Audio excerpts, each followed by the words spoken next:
Assalamualaikum. This is lecture number first from chapter number 15 homeostasis. Technically तौर पर बेटा ये चैप्टर जो है एमडी कैट का सेशन नहीं रहा, पार्ट नहीं रहा पिछले 2 से 3 बार, लेकिन इसका मतलब ये नहीं है कि जो नेक्स्ट अगले साल जो सिलेबस आएगा उसके अंदर ये पार्ट नहीं हो सकता. ठीक है, तो बेटा बेसिकली फिजियोलॉजी वाला पोर्शन कवर किया जाता है, एमडी कैट में लिया जाता है, और फिजियोलॉजी के अंदर ये किडनी और उससे रेलिवेंट चीज़ें भी पूछी जाती हैं. लेकिन क्योंकि हमारे जो एमडी कैट के पार्ट में जो फिजियोलॉजी दिया गया है वो लिया गया है डाइजेस्टिव सिस्टम से रेलिवेंट. ठीक है, जो कि चैप्टर नंबर 12 क्लास 11 बायोलॉजी के अंदर आपको देखने को मिलेगा, तो वहाँ से आपको वो वाला पार्ट है. ठीक है, तो बेटा हमारे चैप्टर का जो नेम है बुनियादी तौर पर वो क्या नेम है उसका? होम्योस्टेसिस. बेटा होम्योस्टेसिस जो है ये 2 लफ्ज़ों से निकला है. बेसिकली तो पहला लफ्ज़ कौन सा है? होम्यो, और दूसरा लफ्ज़ कौन सा है? स्टेसिस. बेटा स्टेसिस कहते हैं स्टेट को, और होम्यो का मतलब क्या होता है? सेम. जब हम अपनी बॉडी की जो स्टेट है बेटा उसको मेंटेन करते हैं तो उसको हम क्या नाम देंगे? होम्योस्टेसिस. What is homeostasis? जब हम अपनी बॉडी की स्टेट को, कंडीशन को मेंटेन करते हैं उसको क्या नाम दिया जाएगा? होम्योस्टेसिस. यानी कि maintenance of internal condition of body, body की अंदर वाली कंडीशन को मेंटेन करें, बेशक बाहर वाले इन्वायरमेंट में जो कुछ मर्जी होता रहे, लेकिन बॉडी की इंटरनल कंडीशन सेटिस्फाई होनी चाहिए, उसको नाम देते हैं होम्योस्टेसिस. अच्छा, होम्योस्टेसिस में सबसे बढ़िया एग्जांपल जो है वो लड़के की आएगी कि लड़की की आएगी? जल्दी बताइए. लड़की की आएगी. लड़के की नहीं आएगी, लड़की की आएगी. पता है क्यों? उसकी रीज़न ये है कि देखो बाहर जो मर्जी होता रहेगी तो उसको अगर उससे बोल दिया कि मेरे को ये चाहिए, उसको वो चाहिए, हर हाल में चाहिए. और बच्चा सबसे मेन एग्जाम्पल में कौन आता है? बच्चा. एक छोटा बच्चा, एक बच्चे ने अगर जिद कर लेना कि उसने कोई चीज़ देख ली, उसने कहा कि पापा मेरे को ये गुड्डी चाहिए, समझ गए? गुड्डी चाहिए. छोटा बच्चा है, सिंपल वाली डोल, DOLL वो वाले डोल चाहिए उसको. ठीक है, तो उसको वो लेके देना पड़ेगा, उसके बगैर वो सेटिस्फाई नहीं हो सकता. तो होम्योस्टेसिस आप इस तरह से भी समझ सकते हैं कि वो बच्चा जैसे खुद को सेटिस्फाई कर रहा है, बाकी का उसको नहीं फर्क पड़ता कि बाहर क्या हो रहा है. ठीक है, तो इंटरनल कंडीशन जो है बेटा वो सेटिस्फाई होनी चाहिए, बेशक एक्सटर्नल इन्वायरमेंट के अंदर जो मर्जी चेंजेस आ जाए.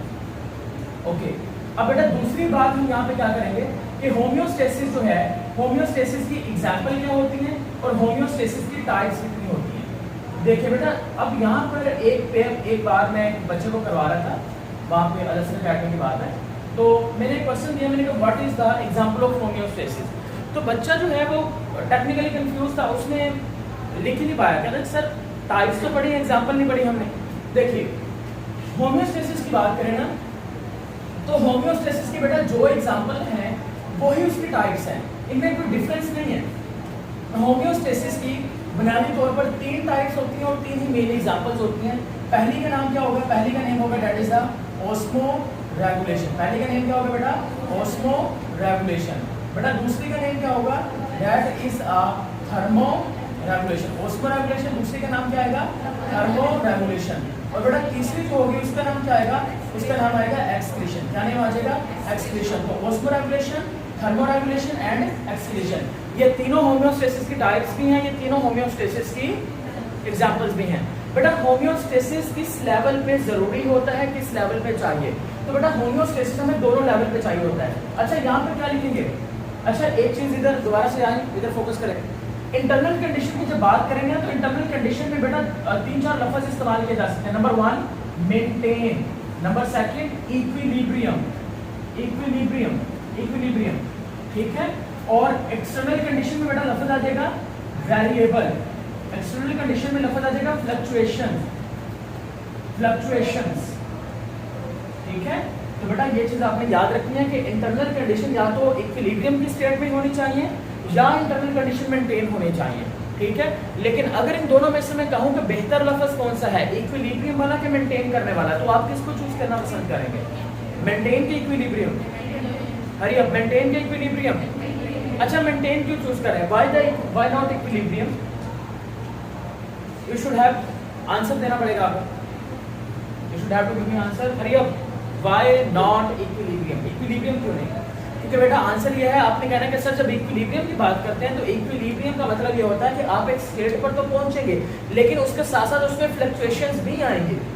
आपको अगर याद हो इक्विलिब्रियम तक जाने के लिए अगर एक केमिकल रिएक्शन के इक्विलिब्रियम में जाना है तो पहले फॉरवर्ड फिर रिवर्स फिर जाके इक्वल आएगा, लेकिन हम इक्विलिब्रियम अफोर्ड नहीं कर सकते. यानी कि इक्विलिब्रियम होना चाहिए लेकिन इक्विलिब्रियम को मेंटेन करना अफोर्ड नहीं कर सकते. तो एक बच्चा जब उसकी पैदाइश हो जाती है या वो अपने मदर की बॉडी के अंदर है वो बच्चा बनता ही तब है जब बेटा उसकी बॉडी या मदर की बॉडी में क्या चीज़ मौजूद होगी, होम्योस्टेसिस। कहते हैं बहुत सारे बच्चे जो हैं वो मदर की बॉडी के अंदर समटाइम डेथ हो जाती है और मदर की भी डेथ हो जाती है। आपको ऐसे केसेस सुने होंगे। The reason behind is that अगर बच्चे की डेथ हो गई तो मदर की डेथ होने के चांसेस भी होते हैं साथ में, लेकिन अगर समटाइम मदर की डेथ होगी बच्चा जिंदा बच सकता है। उसकी रीज़न ये होती है कि अगर बच्चा जो है वो 8 से 9 मंथ का है और वो होम्योस्टेसिस को मेंटेन करना उसने शुरू कर दिया है, मदर की बेशक डेथ भी हो गई तो फिर वो उसको जल्दी से ऑपरेट करके आप सिजेरियन के जरिए से बचा सकते हैं। लेकिन अगर बेटा बच्चा अभी छोटा है, मदर होम्योस्टेसिस को मेंटेन नहीं कर पा रही है, तो हो सकता है कि बच्चे की तो डेथ हो ही होगी, ठीक है, लेकिन मदर के भी साथ। तो ये बहुत ज़रूरी है कि बॉडी का कोई भी आपने काम करना है। आप क्लास में बैठे इस वक्त लेक्चर समझ रहे हैं, तो इस वक्त आपके समझने के लिए होम्योस्टेसिस आपको चाहिए। होम्योस्टेसिस नहीं है तो आप नहीं समझ पाएंगे। इसी तरह से ऑस्मोरेगुलेशन, थर्मोरेगुलेशन एंड एक्सीलेशन। बेटा ऑस्मोरेगुलेशन जनरल डेफिनेशन है, मैं यहाँ पे नहीं लिखने वाला, बता देता हूँ। बॉडी के अंदर जब हम वाटर साल्ट्स की कंसेंट्रेशन को मेंटेन करते हैं वो बेटा किसके अंदर आ जाएगा, ऑस्मोरेगुलेशन के अंदर। इसी तरह से बेटा अगर हम बात करते हैं बॉडी के अंदर टेम्परेचर को मेंटेन करने की, तो बॉडी का जो टेम्परेचर मेंटेन करना होता है उसको बेटा वो किसके अंदर आ जाएगा, that is included in thermoregulation. Thermoregulation में टेम्परेचर मेंटेन करते हैं, ऑस्मोरेगुलेशन में ये करते हैं। अब बेटा आखिरी कॉन्सेप्ट समझने वाला है, रुक जाइए अभी, नोट मत करो, आखिरी कॉन्सेप्ट समझ लो, ऊपर वाले कॉन्सेप्ट सिंपल थे। देखिए ऑस्मोरेगुलेशन अगर डिस्टर्ब होता है, आपको इसके इफेक्ट में सोचना होगा माइंड के अंदर। मान लीजिए अगर होम्योस्टेसिस की एक प्रक्रिया जिसका नाम है ऑस्मोरेगुलेशन, अगर ये ऑस्मोरेगुलेशन डिस्टर्ब होता है तो क्या फौरी तौर पर डेथ हो जाएगी या फिर इसका बॉडी के ऊपर इम्पैक्ट क्या पड़ेगा, जल्दी से सोच के बताओ मुझे।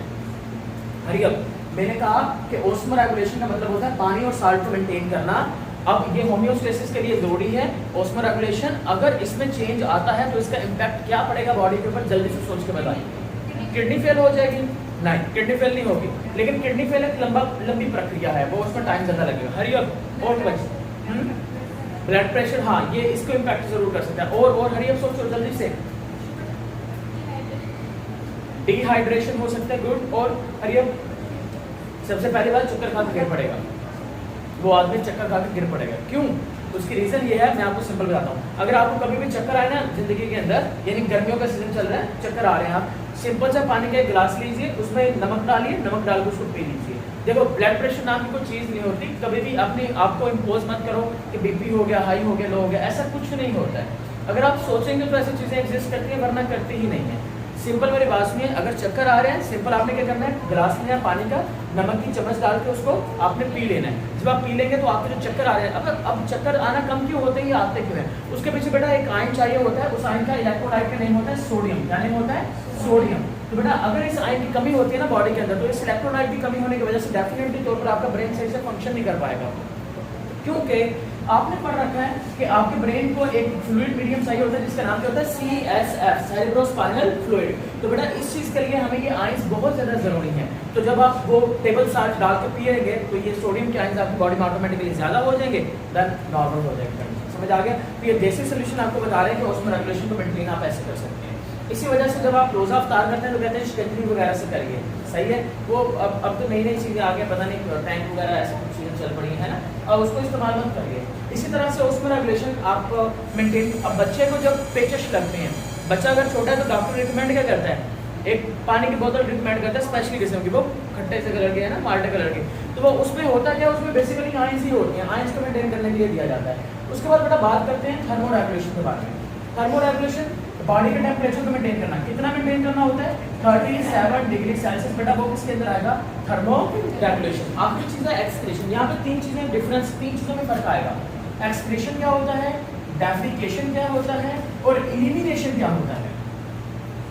देखिए कोई बच्चा मुझे बताना चाहेगा डेफिकेशन एक्सक्रीशन, ये मैंने पढ़ाया था चैप्टर नंबर 12 क्लास 11 बायोलॉजी के अंदर भी, आपको ये कंसेप्ट मैंने बताया था। किसी को आइडिया है इसके बारे में, भी याद है तो रिपीट करवाऊंगे। अरे अब रिपीट करवा देते हैं। देखिए यहाँ पर हम बना देते हैं ह्यूमन बॉडी। अब देखिए ह्यूमन बॉडी में ये आ गया नोज, ये आ गया उसका माउथ वाला पोर्शन, अब ये आ गई उसकी ओरल कैविटी और ये आ गई उसकी nasal cavity. Nasal cavity oral cavity से मिल गई, उसके बाद ये आ गई गेट और ये इस तरह से, ठीक होगी बात। अब बेटा ये जो ओरल कैविटी है यहाँ पर जो मैं आपको दिखा रहा हूँ, ओरल कैविटी, ये देखिए। अब अगर तो खुराक आपने खाना खाया, मैस्टिकेशन हुआ, उसके बाद वो आगे की तरफ गया फेरिंग्स, देन वो किस तरफ चला गया बेटा, ओसोफेगस की तरफ चला गया। ओसोफेगस के बाद कहाँ पर गया, स्टोमिक, ये स्टोमिक के अंदर बेटा खुराक चली गई, और स्टोमिक के बाद जाती है large and small and large intestine, then out of the bowl.